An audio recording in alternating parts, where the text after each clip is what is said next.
Topic है ना, हम कलरीमीटर द्वारा क्या करेंगे, लैम्बर्ट बीयर लॉ का वेरिफिकेशन करेंगे, है ना। कलरीमीटर एक ऐसा इंस्ट्रूमेंट है जिससे क्या होगा, जो कलर है स्पेक्ट्रम, उससे कलर्ड सॉल्यूशन जो है वो कितनी लाइट एब्जॉर्ब कर रहा है ये पता चलता है। ये स्पेक्ट्रोस्कोपी की एक एप्लीकेशन वाला जो है प्रैक्टिकल है, ठीक है। तो हम क्या कर रहे हैं, कलरीमीटर के द्वारा क्या करेंगे, लैम्बर्ट बीयर लॉ का वेरिफिकेशन।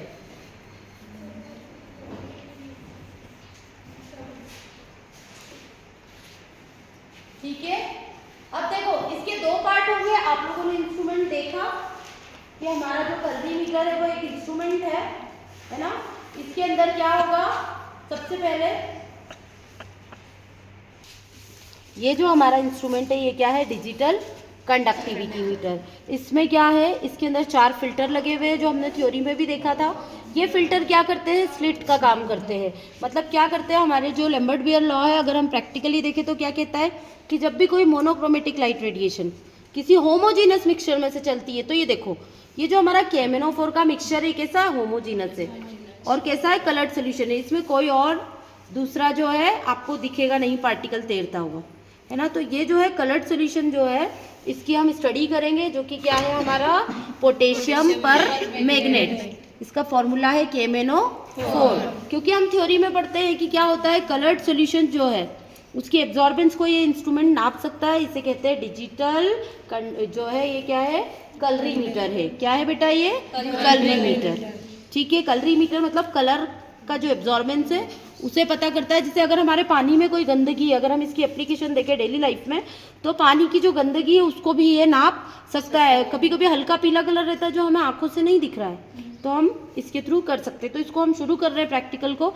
सबसे पहले हम क्या करेंगे, एक हमारी ये जो है कांच की नली है, इसे कहते हैं क्यूवेट। क्यूवेट में हम क्या करेंगे, डिस्टिल वाटर लेंगे, ठीक है। और इस क्यूवेट को पकड़ने का भी एक तरीका है बच्चों। इसे हमेशा कहाँ से पकड़ना है, ऊपर के सिरे से। इसको बीच में से नहीं पकड़ना, और साफ कपड़े से इसको फिर भी हम क्या करेंगे, साफ कर लेंगे। इसमें एक बारीक सी लाइन लगी हुई है और वही लाइन इस इंस्ट्रूमेंट में भी है। तो हमने क्या करा, सबसे पहले इसको इसमें रखा, और क्योंकि हमारा KMnO4 इसी सॉल्यूशन में डिस्टिल वाटर में बना हुआ है, तो हम सबसे पहले एक ब्लैंक लेंगे और कैलिब्रेट करेंगे ना। कैलिब्रेट करने के लिए इसमें सेट 0 की एक नॉब है, इसे किया। अब हमारा इंस्ट्रूमेंट 0 पर सेट हो गया है। अब हम क्या करेंगे, इस क्यूवेट को रखेंगे और हमारा जो स्टॉक सॉल्यूशन है, जिस हमारा स्टॉक सॉल्यूशन किसका है, KMnO4 का है। एक और हमारे पास में क्यूवेट है, इसमें हमने क्या किया, इसको लिया,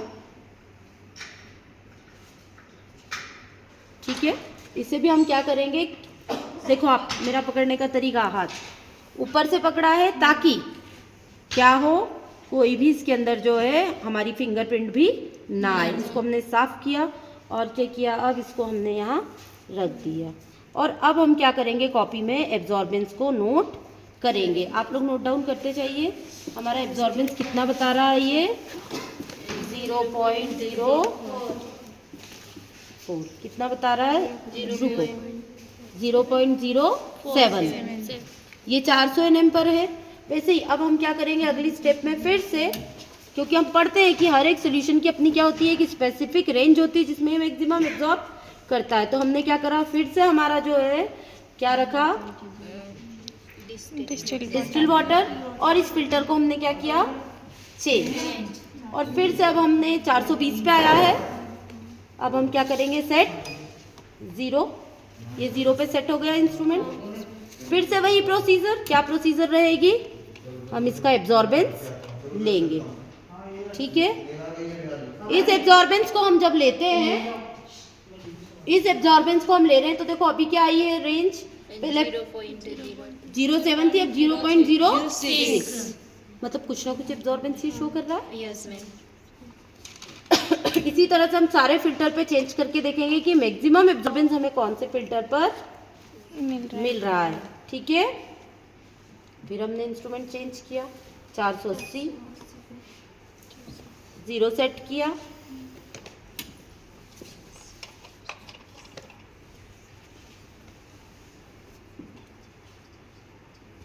देखो एब्जॉर्बेंस बढ़ा 480 पे, कितना हो गया 0.17। ठीक है, अब हम फिर से फिल्टर को क्या करेंगे, चेंज। फिर से हमने क्या किया, क्या रखेंगे बेटा, डिस्टिल्ड वाटर, है ना। इससे हम क्या कर रहे हैं, कैलिब्रेट कर रहे हैं। ये कैलिब्रेशन हमें क्या दिखा रहा है कि जिस सॉल्वेंट में हमने क्या किया है, इसे बनाया है, वो पूरी तरह से क्या है, उसमें कोई दूसरा कलर नहीं है, वो प्योर है। यहाँ पे हमने सेट 0 किया, फिर से हमने क्या किया, चेंज देखा, क्या आया 0.18। ये क्या देख रहा है, एब्जॉर्बेंस। हम क्या कर रहे हैं, फिल्टर चेंज कर रहे हैं। और इस प्रोसीजर को हम कहाँ तक करते जाएंगे, ये जो हमारा फिल्टर है ये कितना है, 680 तक की रेंज दिखा रहा है, तो हम पूरी रीडिंग्स लेते हैं। ठीक है, देखिए अब इसको चेंज किया 540, ठीक है, रखो। वो वाइट वाली लाइन जो है, वाइट वाली जो लाइन है वो आनी चाहिए उसके सामने, ध्यान से, धीरे धीरे धीरे धीरे बेटे, है ना, हो गया, ठीक है बेटा। चलो ये लाइन जो है इससे पूरी की पूरी सेम होनी चाहिए, ये हो गई है ना। ये देखो, ये जो वाइट लाइन है ये यहाँ पर आनी चाहिए नॉब पे। ठीक है, तो ये हमारा अब कोई भी, अब इस एब्जॉर्बेंस को आप नोट डाउन करिए और इसी तरह से फिल्टर चेंज करके आगे भी प्रोसीजर करते जाओ 680 तक। अब आप फिल्टर चेंज करिए,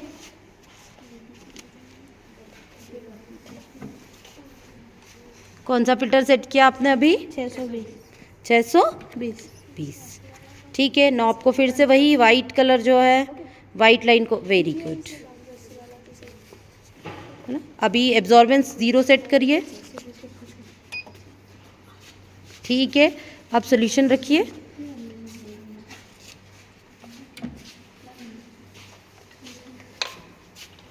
और इस तरह से अभी हम क्या कर रहे हैं, कैलिब्रेशन।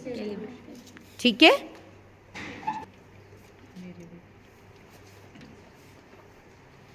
नोट डाउन करिए एब्जॉर्बेंस।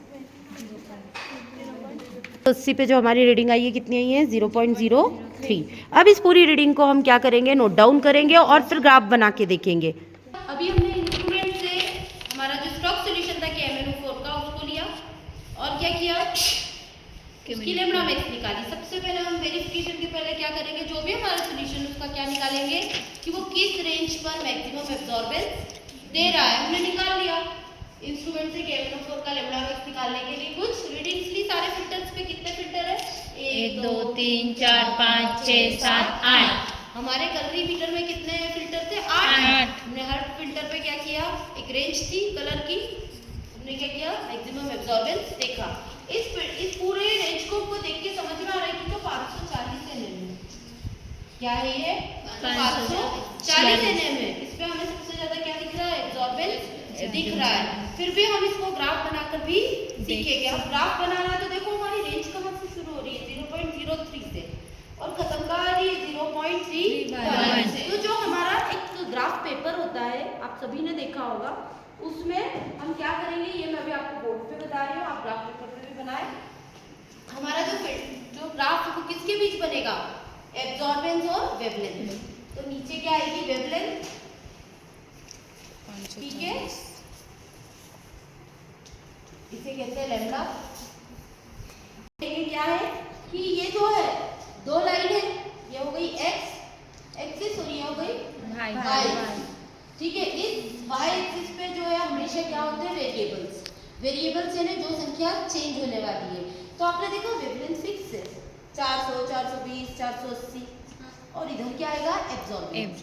क्या आएगा, एब्जॉर्बेंस। हमेशा जो बढ़ने वाली संख्या है वो वाई एक्सिस पे आती है, जिसे हम कहते हैं वेरिएबल, और जो स्टेबल रहती है संख्या वो किस पे आती है, एक्स पे। तो हम क्या करेंगे, ग्राफ प्लॉट करेंगे। ठीक है, अब हमारी रेंज शुरू हुई है 0.03 से, तो हम इसके से पॉइंट में क्या बनाएंगे, ग्राफ बनाएंगे। जैसे हमने कहा 0 से 0.35 है ना, फिर है 0.5 हम इसको 10 भी ले सकते हैं। तो हमने क्या करा, एक रेंज बनाई 0.01, फिर 0.20, मतलब 10 का अंतराल हमने यहाँ रख लिया।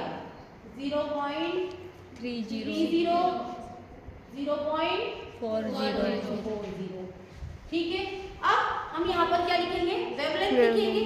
वेवलेंथ कितनी है, पहली हमारी वेवलेंथ है 400 nm, है ना। वेवलेंथ लैम्डा मैक्स इन, यहीं पे आप मेंशन कर दो इन nm। nm का फुल फॉर्म होता है नैनोमीटर। तो हमने ये 400 ली, इसके बाद हमारी रेंज ली 420, ठीक है। Yes ma'am. 500। देखो हमने क्या किया, सबसे पहले जो हमारा एब्जॉर्बेंस था उसकी रेंज देखी, है ना। 0.03 सबसे कम वाली रेंज और सबसे ज्यादा वाली 0.31। हमने इस स्केल पे बराबर जो है पैमाने को नाप लिया। जो ग्राफ जो पेपर होता है उसमें चेक्स की फॉर्म में रहता है। और यहाँ पे भी इन खांचों को हमने इसके अंदर नीचे लगा लिया। 400, 420, 480 से लेकर 680 nm तक की हमने रेंज लिखी। अब हम हमारी टेबल में देखेंगे कि 400 nm अगर है तो इसमें एब्जॉर्बेंस कितना आया है। तो ये 0 से लेकर 0.107, तो इसके बीच आया। तो हम क्या करेंगे, यहाँ पर एक पॉइंट लगा लेंगे। कितना आया है, 0.07। इसके बाद अगला हमारा कितना आया है, 0.06। इस पॉइंट को लगाया 0.0 के बाद ये थोड़ा सा इसके नीचे आ गया 0.06। इसके बाद हमारा अगला जो रेंज था कितना, 480 में वो कितना आया, 0.17। तो ये 20 से थोड़ा सा नीचे है ना। ये आप जब उसमें ग्राफ में नापोगे तो आपको और अच्छे से ये क्लियर हो जाएगा। यहाँ पे हमने क्या किया, एक पॉइंट लगाया, ठीक है बच्चों। बात समझ में आ रही है? Yes ma'am. इसके बाद क्या है हमारा 520। 520 में हमारी रीडिंग कितनी आ रही है, 0.18। तो ये थोड़ा सा इससे ऊपर है, 0.18। ये लगभग यहाँ पर हमारा जो है 520 आया, ठीक है। इसके बाद हमारी अगली रेंज कितनी है, 27। 0.27। ये जो है 540 पर ये आया, ठीक है। 620 पे कितना है, 0.13। तो हमने क्या किया, 0.13, मतलब ये क्या है, इसके बीच में है, ग्राफ है ना। और क्या किया, 680 पे आया 0.03। इस तरह से हमने क्या किया, एक ग्राफ बना लिया। अब इस ग्राफ को देख के भी हमें समझ में आ रहा है, अगर हम सारे बिंदुओं को मिलाते तो देखना सबसे ज्यादा कौन से इस पे हमें एब्जॉर्बेंस दिख रहा है। अगर आप इसके अंदर एक स्ट्रेट लाइन खींचोगे तो आपको क्या दिखेगा, दोनों जो लाइन खींचोगे स्केल से मैक्सिमम बिंदुओं के आसपास से होती हुई गुजरना चाहिए। तो क्या होगा, ये दोनों जो है लाइन एक दूसरे को जहां पर भी काटेगी वो रेंज क्या हो जाएगी, इसकी लैम्डा मैक्स, ठीक है। ये हमारा कलरीमीटर। अगर स्पेक्ट्रोफोटोमीटर की हम बात करते हैं इंस्ट्रूमेंट की, तो उसमें तो और ज्यादा छोटी छोटी रेंज नापने की क्या होती है, कैपेसिटी होती है। तो वहां पर जब हम इस तरह से एक्स्ट्रा प्लॉटिंग करते हैं, जब रीडिंग देखते हैं तो हमें ऐसा लगता है कि ये जो पॉइंट है यही लैम्डा मैक्स होगा। लेकिन जब हम मैक्सिमम बिंदुओं को मिलाकर एक्स्ट्रा प्लॉटिंग करते हैं तो जहाँ पे भी ये कटता है वो उसका लैम्डा मैक्स हो जाता है। तो हमारे केस में केमेनोफोर का लैम्डा मैक्स कितना आ गया, ये 540। क्लियर। अब हम क्या करेंगे, इंस्ट्रूमेंट को सेट करेंगे 540 पे और एक क्या बनाएंगे, सेट्स बनाएंगे। क्या बनाएंगे, सेट्स बनाएंगे। और उन सेट्स को बनाकर हम फिर से पूरी रीडिंग लेंगे। तो मैं आपको वो सेट्स बनाने की जो मेथड है वो भी बताती हूँ। अब आगे हमने लैम्डा मैक्स निकाल लिया। इसके बाद में हम क्या करेंगे, स्टॉक सोल्यूशन लेंगे। जैसे अभी हमारा जो केमेनोफोर का स्टॉक सोल्यूशन है वो 0.01 मोलार का है। अब हम क्या करेंगे बेटा, ये जो हमारा सोल्यूशन है ना, टेस्ट ट्यूब के सेट्स बनाएंगे। कुछ टेस्ट ट्यूब में हम क्या करेंगे, इस तरह से पानी और केमेनोफोर, तो डिस्टिल्ड वाटर लेंगे हम। अगर किसी टेस्ट ट्यूब में और इसका टोटल वॉल्यूम हम इक्वल रखेंगे तो हमने 10 ml वॉल्यूम इक्वल रख लिया। सेट्स कैसे बनाएंगे, हमने एक टेस्ट ट्यूब ली, उसमें 9 ml वाटर लिया, 1 ml केमेनोफोर, टोटल हो गया 10। धीरे धीरे हम कंसंट्रेशन बढ़ाते जा रहे हैं, क्योंकि लैम्बर्ट बीयर लॉ क्या कहता है कि जैसे ही मोनोक्रोमेटिक लाइट रेडिएशन किसी सामान के विलयन में पड़ती है तो माध्यम की चौड़ाई और सांद्रता बढ़ने के साथ साथ क्या होता है, एब्जॉर्बेंस भी बढ़ जाता है। उस वेरिफिकेशन को करने के लिए हमें ये सेट्स बनाना पड़ेंगे। किसके, वाटर और केमिनो केमिनो या जो भी हमारा सोल्यूशन है इसी तरह से हम सेट्स बनाते हैं। तो देखो फिर 8 ml हमने वाटर लिया, 2 ml केमिनोफोर लिया, हो गया टोटल 10। इस तरह से 7 वाटर लिया तो 3 ml केमिनोफोर 10। इस तरह से हमने क्या करा, पूरे सेट बनाए। 1 ml तक वाटर लिया और 9 ml केमिनोफोर। हमने क्या किया, इसका धीरे धीरे कंसंट्रेशन बढ़ाते गए। सेट्स को बनाएंगे, फिर हमारे इंस्ट्रूमेंट को हम क्या करेंगे, जो हमने लेमड़ा मिक्स निकाला है, अभी हमारा लेमड़ा मिक्स कितना है केमिनोफोर का 540। कितना आया लेमड़ा मिक्स 540 ml। तो इस 540 ml को हम क्या करेंगे, इंस्ट्रूमेंट को सेट करेंगे, कैलिब्रेट करेंगे। इसके बाद हम इंस्ट्रूमेंट में कोई छेड़छाड़ नहीं करेंगे, कोई फिल्टर चेंज नहीं करेंगे। इंस्ट्रूमेंट को सेट करके हर एक सोल्यूशन का क्या ले लेंगे, एब्जॉर्बेंस ले लेंगे, और फिर ग्राफ बनाकर देखेंगे कि क्या लैम्बर्ट बेयर लॉ जो कहता है वो सही है या गलत नहीं। है।